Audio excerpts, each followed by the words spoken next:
Assalamu alaykum. Aziz, muhterem, söyümlük Şarkı Türkistanlık qarindaşlarım. Bugün yana yüz görüşdük. Bugünkisi bir züruriyetten buladı. Bu züruriyet siyasi bir züruriyet. Bizning zaten nimani talab qiladiganligimiz ve bu talabning qanchalik jiddiyligi, qanchalik zururligi haqida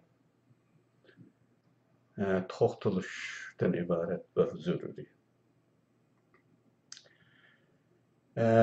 Mavzumuz ko'rib turganinglardek ya mustaqil bo'lamiz, ya qirilib tugaymiz. Mazmunning jiddiyatiga ko'ra, maqsadning jiddiyatiga ko'ra, g'oyamizning jiddiyatiga ko'ra, davomizning jiddiyatiga ko'ra men shunday bir dahshatli mavzuni tanladim bununla. Bunu shunday tushungaysizlar qarindoshlar. Oldingi videoga ciddi qarshiliklar bo'larmikin deb ensirgandim. Endi bakarchilikda bu qarshiliklar bilan hatilishib yuramanmi deb ensirgandim. Hech qanday g'ayri inkas bo'lmadi. Mening demoqchi bo'lganim bu oldingi videoning asosiy negizlik temasiga emas. Men uningda bir ulug'imizning ismini tek tilga ilib o'tgandim. Şuna endi bu ulug'imizga, ya'ni mazirimizga chammatding deb yoqamga islarmikin deb ensirsam, unda esildiganlar chiqmadi. Ya diqqat qilmay qolgan bo'lishi mumkin. Diqqat qilgan bo'lsa balkim chiqib qoladi.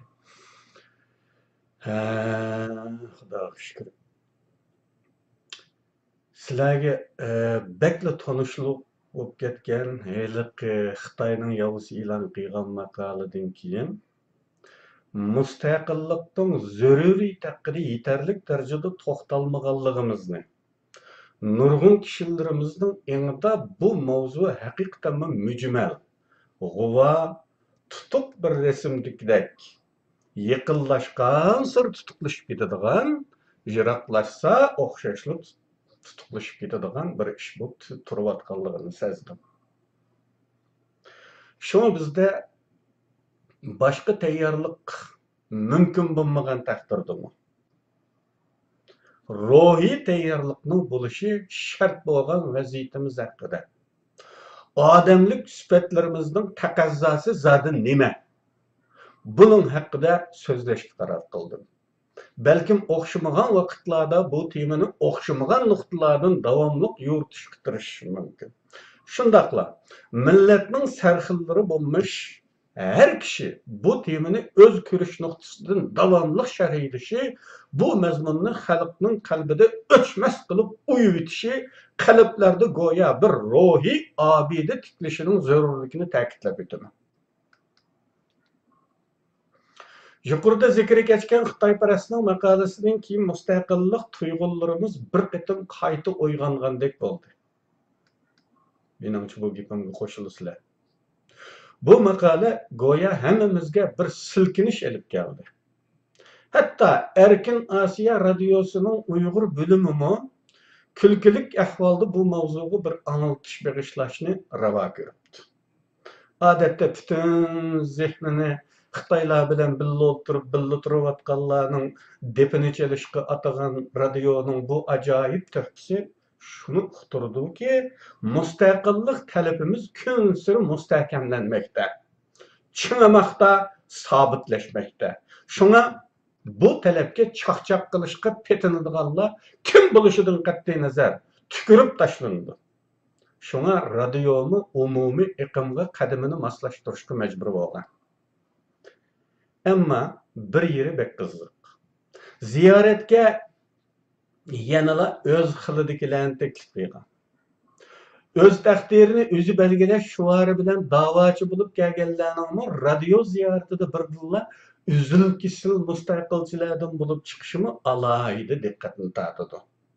Balkim ular Xitoylar bilan bir yerga kelganlarida dal mushu mustaqillik masalasini so'zlashibmikan? Hech nima bo'lmaydi juma. Ko'pchilik unutib qolmagan bo'lsa, bu qatimqi radio ziyoratiga mehmon bo'lgan ikki janobni Xitoylar bilan hamkorlik kengashida muborak rasmlari bilan ko'rmaganmidik? Demak, vaziyat qistirmoqda. Xalqning ko'zi ochilmoqda. Endi burunqidek qandoq sassam o'zimning ishi deyolmaydiganligini ko'rib yetganda darhol taratni yanglab sakki turib olishga. Qarindoshlar. Alaqasız bir qısturmam var. Keçirisizlar. Taliban'a alaqadar inkaslarını uqtum. Az to'la. Bichara millatimga haqiqatan ichim og'rib qoldi. Qachonmi aqliy tafakkur bosqichiga ko'char deb puchlandim. Hozircha amal yo'qdekmi qiladi. Alloh aql farosat ato qilsin. Munafiq şairlerimizden Teyipcan Eliyip'nin bir çaq-çaq şiiri ixtiyarsız yadıma geçti. Ahirki iki mısrasını dep koyay bunu. Ecep içim ağrıydı pettar degen şeytanğa. Memme şu. Ecep içim ağrıydı. Bezli. Mavzunun üzüge kileyle kırındaşlar. Bu mavzu sizlarga tonish. En evvel Mustafa Kemal, Türkiye Cumhuriyeti'nin qurg'uvchisi, ya mustaqillik ya o'lim debdikan. Buni anglaganlar xili ko'p. Keyin o'zimizning ichidan bir qarindishimiz ya mustaqillik ya o'lim nomli bir kitob yozgan edi. Şu anda kitapxonalardan tepiladi bu kitap. Kona neşrini men qarindishimlar neşriga tayyorlagan, yangi neşri texmi kengaytirilgandek qiladi, cho'g'on uyg'onabdi. Ya mustaqillik ya o'lim degan kitob. Mening deganimmi, mavzuda deganimmi? Ya mustaqil bo'lamiz, ya qirilib tugaymiz deganimmi? Aslida shu so'zning o'zi. Faqat bu bir xil o'zlashtirma shakli. Shundaqla ma'no qatlamlaridami ma'lum farqlar bor. Ya mustaqillik ya o'lim bir shuvar bo'lib, chaqiriq xarakteri olgan so'z.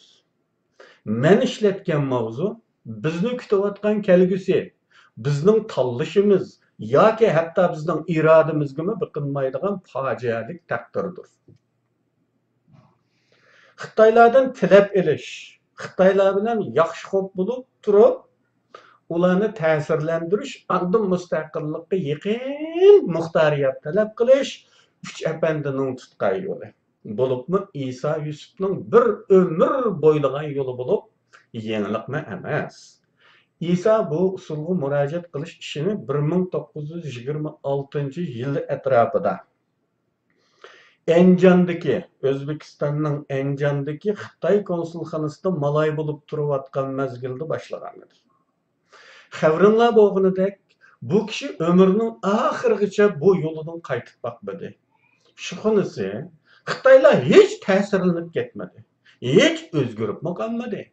Bugungi Xitoylarning ommaviy to'rbatlarda yozilgan inkaslarida Uyg'urlarni qirib tugatish kerak, qirib tugatmaguncha tinchlik bo'lmaydi, qizlarini, ayollarini falon piston qilib degandek dahshatli so'zlar bir insonning og'zidan chiqarishi qiyin bo'lgan vahshiylik to'yingan tutumlarni ko'rib turibmiz.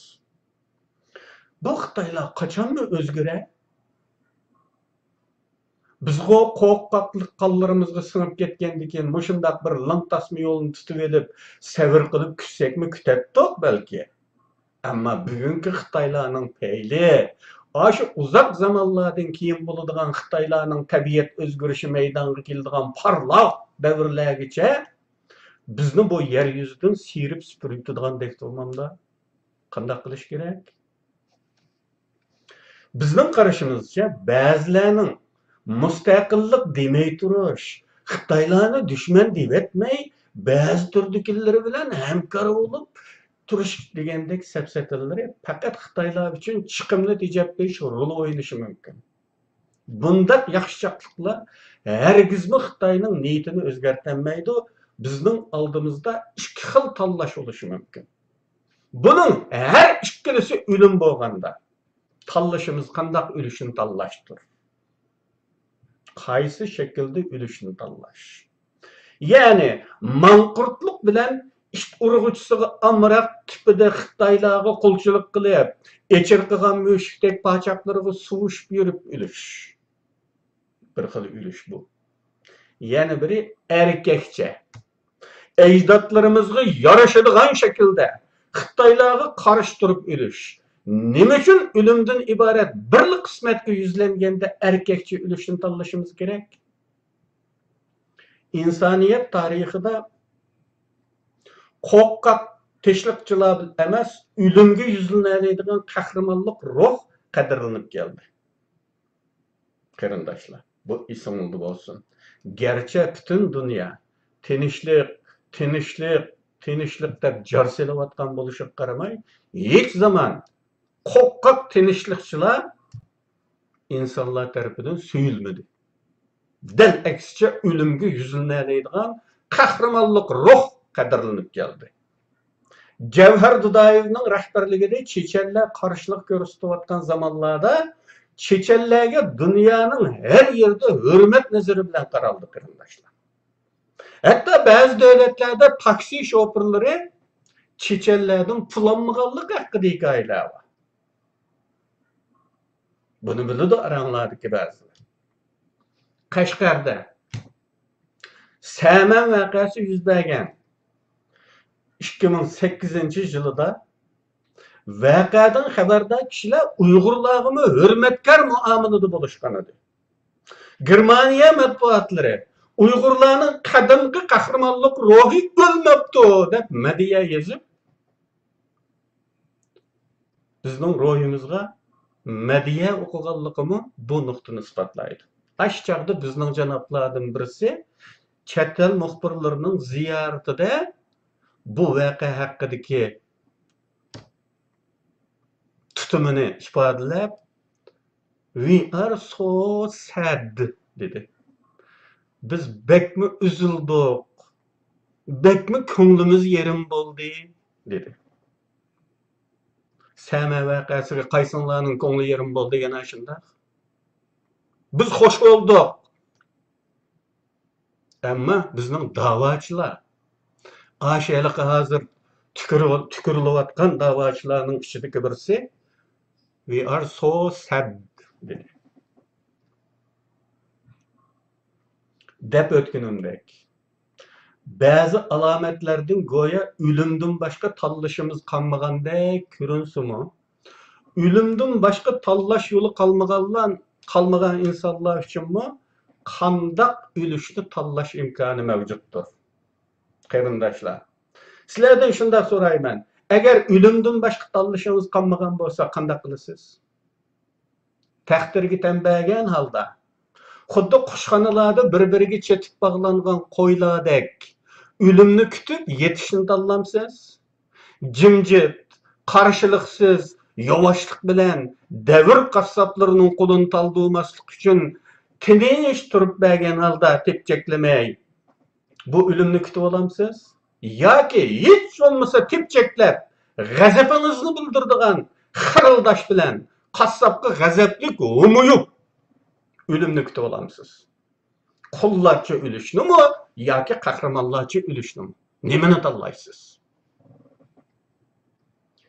Ba'zilar hamtama qilmasinki, taslimchilik bilan umrni uzartolmaydi.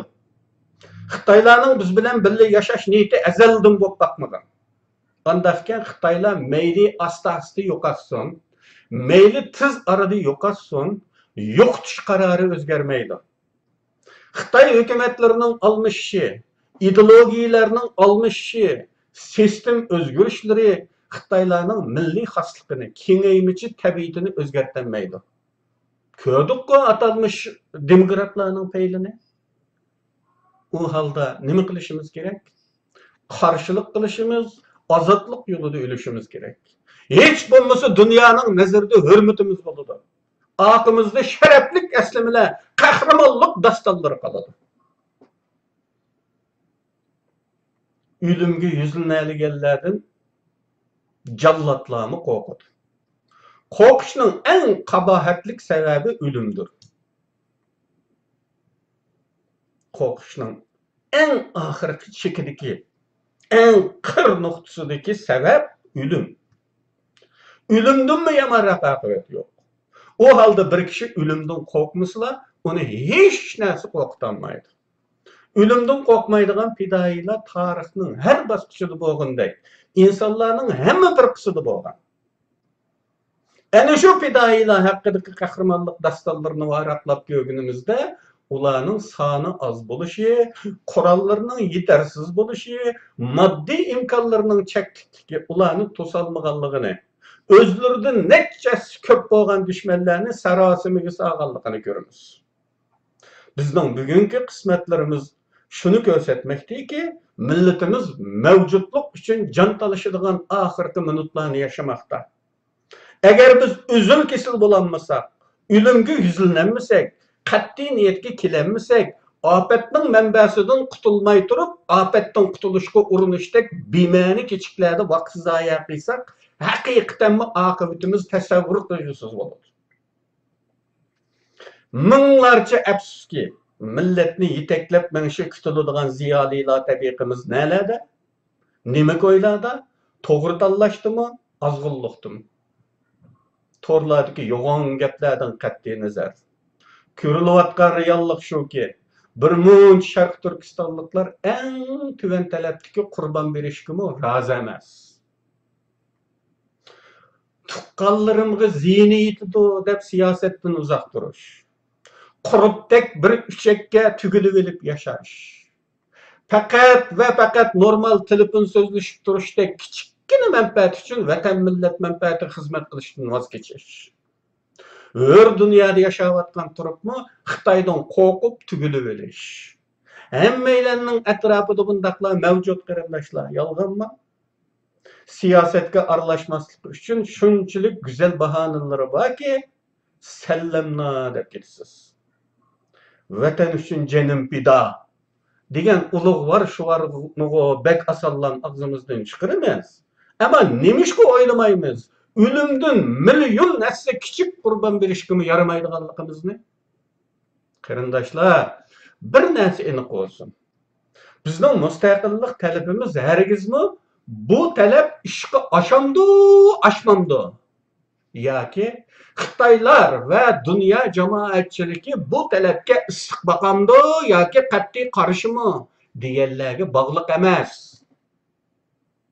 Bilaverishimizga tegishli eng muhim nuqta bu. Agar bu nuqta aydın bo'lmasa, bizning mustaqillik talablarimiz og'zimizning uchidagi narsa bo'lib chiqadi. Eng kichik bir buhronga bardoshlik berolmaydigan hech qipchakdek talab bo'lib qoladi. Biz bu talabni nima uchun qilamiz? Javobimiz nayt aniq bo'lishi kerakki, inson bo'lganligimiz uchun. Mustaqil bo'lamiz. İnson bo'lganligimiz uchun. Kamsitilish, urilib so'qilishlarga chidaveradigan hayvon bo'lmaganligimiz uchun. Musulmon bo'lganligimiz uchun. Chunki islom bendining bendiga qul bo'lishini qabul qilmaydi. Benden faqat Allohning quli bo'lib, mo'minlar Allohga bo'lgan qulluqni e'tirof qiladi. Bendiga qul bo'lmasliklari kerak. Yana-chi, Junxa millati yoki shuning qandoshlaridan bo'lmaganligimiz uchun. Nima uchun mustaqil bo'lamiz?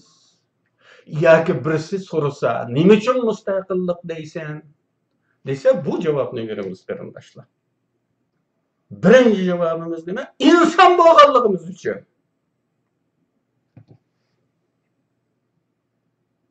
Bir 1998 yılında O'rta Asiyoda teşviqat için yazgan Qulluqdan Ölüm A'la mavzuluq bir musaddas ve bir muhammasning oxirgi kupletida shundoq misralar bo'ladigan. Musulmon erk uchun bizga jihad ne buyurmuş Allah. Bu buyruqqa sala yo'qdir agar qalsaqmi bir talla. Quli biz Tanrının bas şu, yana bir qulga qul bo'lma, şuna bizga qarindoshlar bu qulluqdan ölüm a'la. Davam qilg'ay kurash sharhan bu yo'lda min qazo kelsa, qazolar ustiga yovdan chidab bo'lmas jazo kelsa. Bu Musaddasning oxirgi misrasi. Muhammadning oxirgi kupleti. Bu yangliq xor yaşamaktan yigitlarcha ölüm a'la. Ne tallaş imkanımız vardır fakat bizlerge yol birla. Bu yolda nur bilen nusret, bu yol ne buyurmuş Allah, çıkar bolsaklı bel bağlap, yorutkay nur çeçip şoğla. Kalur kovziği yaylaklar bu yerden işit kavan kesse. İsimli kılışça, Aşı Muhammed'nin bir kıflıtıda vaziyetimizni harvık etilgan atka, yaki heçirga okşatkan adım. Harvık etilgan malının vaziyeti qanday oldu? Köz aldığımlık keltirip bakınlar. Aldığı mansa tartqı, asmanға çıkıp keteydi belvaq, yege petip keteydi töşbaq, akıgı sayanaydı koşkun. Hem taraftan bent kılındı. Şundak bu. Bu kıtlıkta temsillerimizdeki, Uygur halk temsillerdeki ya at ölsün, ya şutsunsun diyenini tadbiqlab, fakat aşında vaziyet kıtlıçkaga vaqtda. Fakat algı çepip öl. Sayanı men, ayangı mana men, mayangı mana men emas, aldığı çepip öl, ya ki bek olsa şutsunsun. Deydigan tevekkül kıl degen mazmun var edi. Xuddi shunda qarindoshlar, ya at o'ladigan, ya shot sunadigan vaziyatda bo'lganimizda qanday qilish kerak bo'ladi? Cho'qim Allohga qarab chekishga tavakkul qilinish kerak. O'lmay qolsak shot sunadi. Nima uchun mustaqillik deydi ekanmiz? Aniq bo'ldimi qanday? Ya'ni ishga ashamdu, ashmamdu deganga bog'lab olsangiz, sizning mustaqilchiligingiz ishonchlik emas. Çünkü so'raydiganlar chiqishi mumkin. Bizda nurg'un aqlli Uyg'urlar bor emasmi? Har narsani materialistik nazarda o'lchaydigan. Ular qanchalik berib, qanchalik og'il bo'ladi. Qandoq qurbonlikning qozonchi qandoq bo'ladi degandek hisob kitob bilan ish tutadigan bo'lg'achqa, sizlardanmi cho'qim so'raydi. Bu ham xiyolingning ishga ishiga qanchalik ishinasan? Bunga qanday javob bersiz? İçimizdeki bazı kişilerimi soruшу mümkün. Dava dairelerimizden bo'lgan Mehmet Doktor o'xshashlar Uyg'urlar davlat qurolmaydi, davlat so'ralmaydi deyalayotganlar cho'qimki avningdek savolni so'raydi. Undaq ahvollarda ikkilanib, ras bu qanday ish qashida? Ahvolimiz bu tursa, Xitoy degan ishning qurtidek to'la ham kuchli tursa, rost deydi-juma diye yerga kelib qolasiz. Mana shundaq ikkilanishlarga hech o'rin qoldirmaslik uchun qarorimiz keskin, bilimiz mahkam bo'lishi kerakki, biz mushu arzu uchun yashashga, mushu arzu uchun tirishishga, mushu arzu yo'lida o'lishga niyatimizni to'g'rilab bo'lgan bo'lishimiz kerak. Har qanday oldingi shartlar bilan bu buyuk arzuni bog'lab olmasligimiz kerak.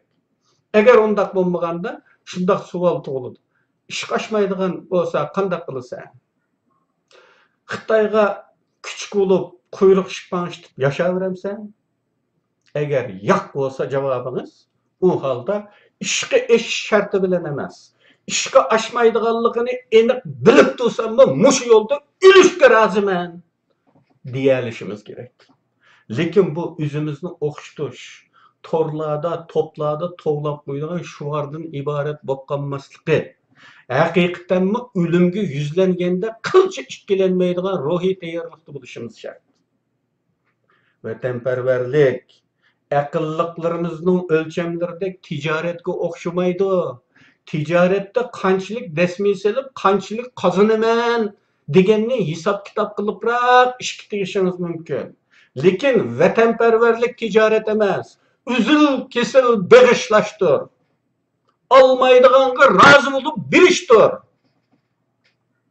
Ilgari men bu mavzuda Navoiy hazratlarining bir to'tlikini naql qilgandim. Esingizda bo'lsa kerak.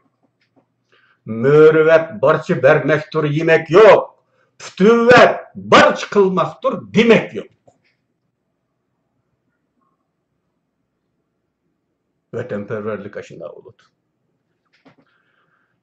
Şotlandiya müstakillik hareketi hakkında bir kino oladigan. Belkim torlardan tapa alaysizlar. Onundaki bir müstakillik jangchisi tatmagan, ziyareti uçurmagan ahani tıkanmaydı.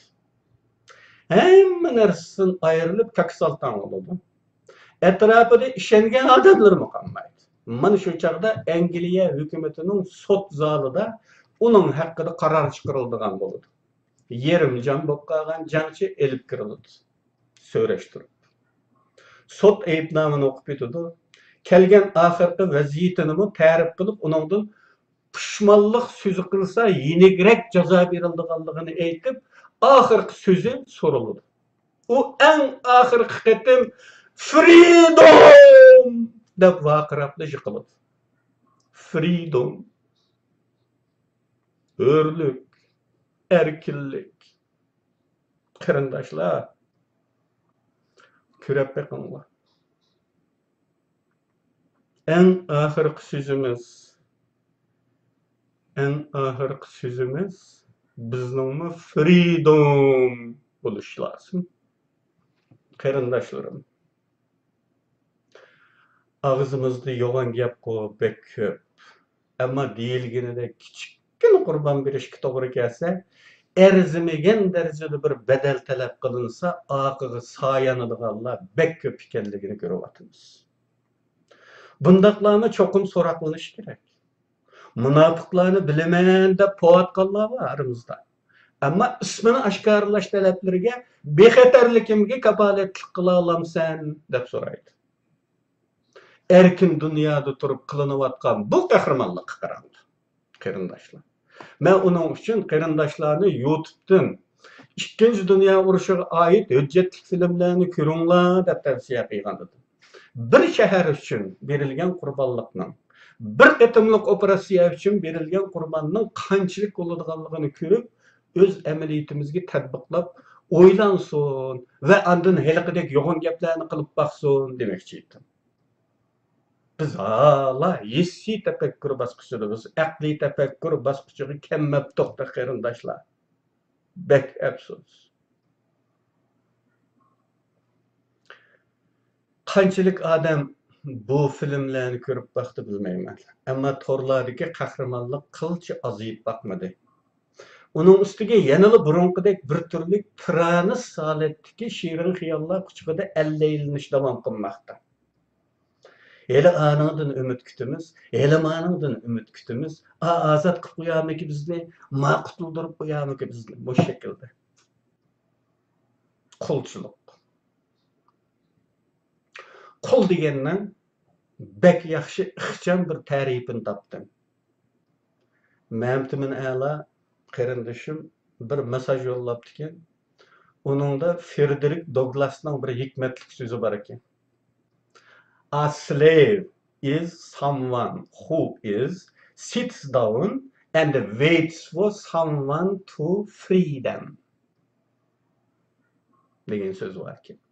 Qul degan o'ltirib olib, birisining ozod qilib qo'yishini kutkuchidir. Men bu shunday tarjim qildim, balkim to'g'ridir. Yana bir deb berayman. Qul degan nima desa, mana bu javob bek to'g'ri ekan mening qarashimda. Qul degan o'ltirib olib, birisining ozod qilib qo'yishini kutkuchidir. Qo'shilamsizlar bu tarifga? U holda buni o'zimizga tatbiqlab tursak qanday? Meningcha bugungi biz bu tarifga bek tushimiz. Qarindoshlarimda qandaqdir bir kuchlarning ozod qilib qo'yishini kutayotgandek alomatlarni ko'rib turyapman. Aşındaq fıraqlarını sizib turyapman. Minglarcha qitim takrorladim. Qandaq ozod bo'lamiz degan savolni o'z-o'zimizdan, atrofimizdagilardan doim so'rab turishga javob topolmaganda sharkitimizni tuzitish kundidir. Savolni so'raymiz o'z-o'zimizdan yoki aralashadiganlardan so'raymiz. Qanday ozod bo'lamiz, qanday mustaqil bo'lamiz? Bunga biz javob berolmay qolgan bo'lsak, demak bizning uni iddao qilgandek layoqatimiz dahi yetilmabdi deb qarab, ish harakatimizni tuzitishga tirishimiz. Va shuni undidim men. Ve şularni o'ylashga yetaklamoqchi bo'ldim, urindim. Men Facebookda jang qilib o'ltiribdiman. Shundoq deymizda har birisimiz. Bu mening o'zicha olgan hammalar ma'lum. Men Facebookda jang qilib o'tiribdiman. İştim bo'shagan vaqtlarimning hammasida qilmishim bu tor kezmek. Men yashaydigan shahardagi boshqa Uyg'urlarga qarasammi, mendan farqsiz. İşleydi, ishidan bekor bo'lsa o'ynaydi. Ondan tor kezib, birini tillab, biriga barmoq chiqirib degandek yashayotdi. U holda bu vatanning ishini, bu bechora millatning ishini, bu ozodlik, hurlik, bu mustaqillik deganning ishi. Bu o'zibek orzuliq bo'lgan, ammo bek cho'ng qurbonlik talab qiladigan ishni kim qilyotdi? Kim qilyotgandi? Men qilmayvatsam, sen mi qilmayvatsan, u mu qilmayvatsa, bu ish o'z-o'zidan bitib qolarmi? Yoki Musa'nın qavmi uchun bo'lgandek bir mo'jiza yuz berib, hozirgi zamonning pir avllardan qutulib qolamizmi? Deganlarni doim o'ylashga tegishli bo'lib, ondan o'zimizga rag'bat berib, qo'limizdan keladigan bir ishni qilishga urinib ko'radigan bo'lamiz. Yoki boshqa birisiga ha-hu deyishib, zambilning bir sepini tutib ko'tarishib beradigan bo'lamiz. Bizning bugungi bu bag'razlarcha o'ltirishimizga qarab, chaqchaqlarimizdagi o'ltirishlari issiqdimi, sovuqdimi degan savol ko'ngildan kechadi. Hala tarafbozlikning tumanlari ichida beshimiz qiyib yurayotganimizni, Allah inayet qilib bag'razligimizni bilgachki tekrar kimning kim ekanligini ochiq ko'rsatib bergandan keyinmi, hali kirib qolgan kechikdan dostonchilik yoki shuningdek arzimas munosabatlardan shakllangan tarafdorlikdan voz kechib, to'g'ri yo'lni qabul qilishga gejgimiz qo'ymay, o'z ishimizga o'zimiz dushmanlik qilib ketavermoqdamiz qarindoshlar. Shaxsiy achchiq, shaxsiy tarafdorlikning buyurtmasi zahar chekishlarni davom qilib, egomizni qanoat toptirib ketaversak, bu ozodlikning ishini kim qilar? Bularni ko'p takrorlab ketdim. Endi bu temadagi yangi gapni ta'kidlab qo'yay. Shundoq bir qismat bilan yuzlashib turibdimizki, ya mustaqil bo'lamiz, ya qirilib tugaymiz. Bunga ideya tayyorligimiz, ruhiy tayyorligimiz bo'lishi kerak. Bu mustaqillik yo'liga bel bog'lagan chig'imizda hargiz oldingi shartlarga bog'lanmaslikka diqqat qilishimiz kerak. Oldingi shart bo'ldi deganlik shart pozitiv chiqmaganda, musbat chiqmaganda mustaqillikdan voz kechaman deganlikdir. Shunga shartsiz mayli amalga oshmasin. Çünkü nusret ata qilish Allah'ın ilkidir. Mana tushadiğini qo'limdan kelishicha tirishish. Bu yolda mangan. Mushu yolda hayotim bo'yi manaman, mushu yolda o'lishga roziman Çünkü bu benim ademlik mecburiyetim, müminlik karzım, uygurluk burçum deydigan buluşumuz gerek. Karındaşlar, hem de bu söhbetini Albaniya partizanlarının bir marşı bilen tamamlamakçıyım. Bu marş Albaniya kinosu ölsek mi tüz tükmeyimizdeki tağlada partizanlık kılıdığan vatanperverlerinin marşı olup ma'lum derecede özleştirilgan. Bu kinoni köplerini esleyemmeysizler. Bu kino 1968-1972 aralığında köp koyulgandı. Bu mening 15 yaşdan 17 yaş çağlarımga to'g'ri keladi. Yaş vaqtlarimizda ancha-muncha o'qib qo'yatdik. Bu marshni anglab qo'yaylik. Tağlar tağ üstüge mingüşüp yatar, mertler diker ana otluk gözini, cenler kızıp gitar ahiri bir gün, körgün şu çağ batur elnin oğul kızını. Cenler kızıp gitar ahiri bir gün, körgün şu çağ batur elnin oğul kızını. Ölümdür biz üçün tez tüküp yaşaş, batıl nayli sebdaşla küreşke derhal. Hiç hakkı hukuki yok Xitoy eblahning, kütter bizni adaletlik güzel istiqbal. Hiç hakkı hukuki yok Xitoy eblahning, kütter bizni adaletlik güzel istiqbal. Qarindoshlar, bugungi bu video o'sha olsun. Hammanglarni Allohga topshirdim. Allah niyet qilgan büyük ishlaringlarni muvaffaq qilsin. Keyingi qatim ko'rishguncha xayr xo'sh. Allohga emanet.